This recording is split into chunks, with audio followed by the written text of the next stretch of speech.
The year is 1996. A small team of Japanese developers called Game Freak released a small dual release of games called Pocket Monsters Red and Pocket Monsters Green. 2 years later, a remastered version of the game named Pokemon Red and Pokemon Blue was released in America, and it took the world by storm. Pokemania ran wild, reaching a popularity craze comparable to Michael Jackson and the Beatles. In 1999 Japan and 2000 in America, Pokemon Gold and Silver were released to incredible yet waning acclaim. Pokemon still was beloved across the entire world, but the hype was slowly starting to die down. The year is now 2002, and Pokemon has to prove itself once again. Instead of seeing if the franchise can survive in the first place, the question must now be asked if Pokemon can keep going or if it will be trapped as a product of its time. But for Pokemon to move forward, it can't be the same as the games on the Game Boy and Game Boy Color. It has to be more. It has to be advanced. It has to evolve.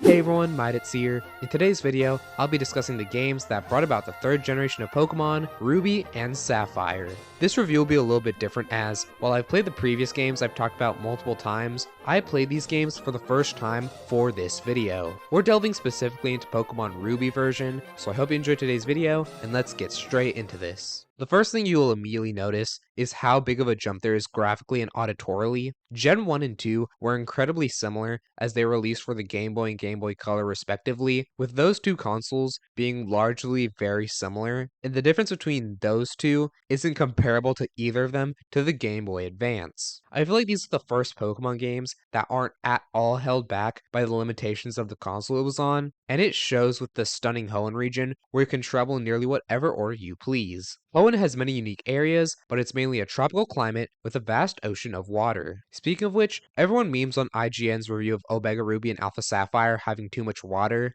I can get a bit of the reasoning from these games here. The main issue is HMs, which are incredibly egregious in this game, and also Diamond and Pearl, which I have already played, especially since I went out of my way to use a full team instead of having HM Pokemon in this playthrough, and it is quite bothersome creating a good moveset for your team when only one Pokemon can learn a certain HM you need. One positive I'll say is that the game makes it very easy to delete moves, which I do find great. Speaking of teams, here's the team I used during my playthrough. There's George the Swellow, Herbert the Swampert, Ulysses the Manectric, Chester the Altaria, Franklin the Absol, and Abraham the Tropius. There's a clear theme with this team, so comment down below if you think that you know what it is. Anyway, besides these complaints, Hoenn is an incredible region to travel through. In regards to the story, you're a new kid moving to Hoenn, and you start your Pokemon journey after helping and talking to Professor Birch. Your main rivals are May or Brendan, depending on which character you pick at the start of the game, and Wally. In this case, I chose Brendan, so I'll just keep calling the first rival May.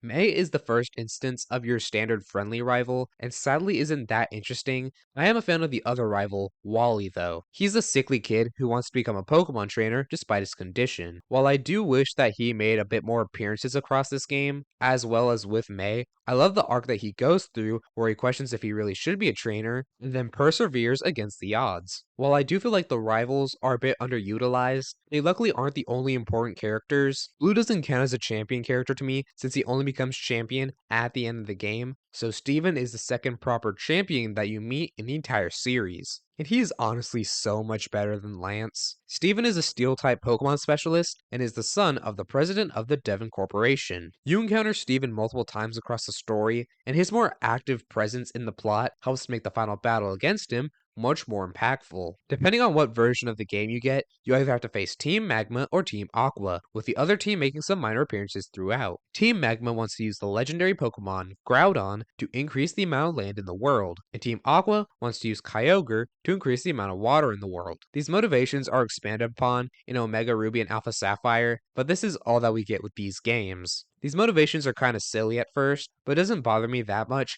as the concept of two different teams depending on the game is cool regardless. You stop Team Magma's different schemes until they accidentally grab the blue orb, which awakens Groudon and causes it to start wreaking havoc. One thing I like about this evil team storyline is that it feels like there are way more stakes, which feels like something that couldn't have been done on the Game Boy due to its limitations in everything. For example, Imagine if, like in the first Pokemon movie, there was an actual connection made in the main story between Team Rocket and Mewtwo, instead of it being part of some text and books and being able to find Mewtwo in the post-game. Overall, this game is a pretty simplistic story, but it works to make the game more entertaining, and I think it's an overall step up from Gen 2 in quite a few places. Like with my Gold and Silver video, I want to talk about some of the improvements added. One complaint I've seen about the Pokemon franchise is that it never grows and that's always been the same franchise. I don't see the games being consistently similar as that big of an issue, as long as it makes some improvements and doesn't falter in quality, which I believe is the case here. Multi-battles are a new feature added, where you can enter a 2v2 Pokemon battle. This is a pretty big mechanic, as it has consistently appeared across the entire series afterward,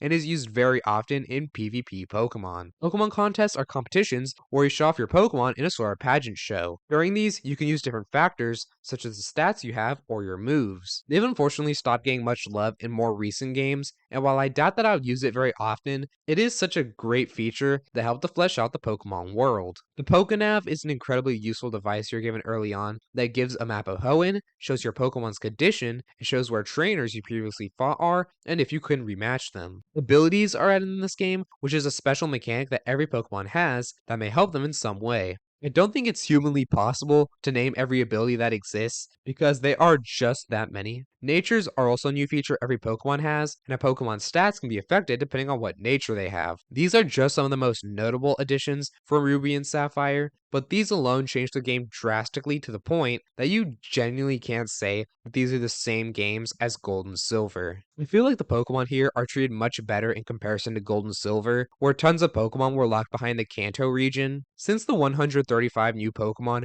aren't overshadowed, they feel way more memorable than the Johto roster, and the Pokemon here really fit the region. There are so many consistently good designs that it's honestly difficult to name some favorites. They were just making hit after hit design-wise. I'll be the first to say it, I've never been good at video games, and I grew up with modern games that are way easier than what was in the past. But I do feel like Ruby and Sapphire are far more difficult in comparison to Gen 1 and Gen 2. This game went from a pretty decent challenge, where you have to constantly be prepared, to an absolute butt kicking by the end. I will admit though, that it might be because I beat the prior games doing solo runs, and here I was insanely underleveled for most of the game. But I don't say all this as a critique of the game. I love the fact that it was challenging. Would I have been fine if there was a bit less grinding to do? Yes. But coming up with strategies and fights that succeeded is one of the most exhilarating experiences ever. Playing this game gave me the same challenge I only really get when doing PvP in Pokemon Showdown, and that's not something that happens very often in modern Pokemon. Lastly, I want to go over the post-game. While I didn't play through it, since I already spent way too much time playing Ruby for this video, I can give you a pretty good rundown of what's available. There's not a ton to do after the game is over. You can complete the Pokemon contests that I mentioned before. You can catch legendary Pokemon such as Rayquaza and Latios or Latios, depending on the version. You can also complete the Battle Tower, which is going to be the biggest part of the postgame. It's a building where you can select a certain number of your Pokemon to find consecutive rounds against other trainers. This is Game Freak's response to the competitive Pokemon scene, as this allows you to hone your skills and learn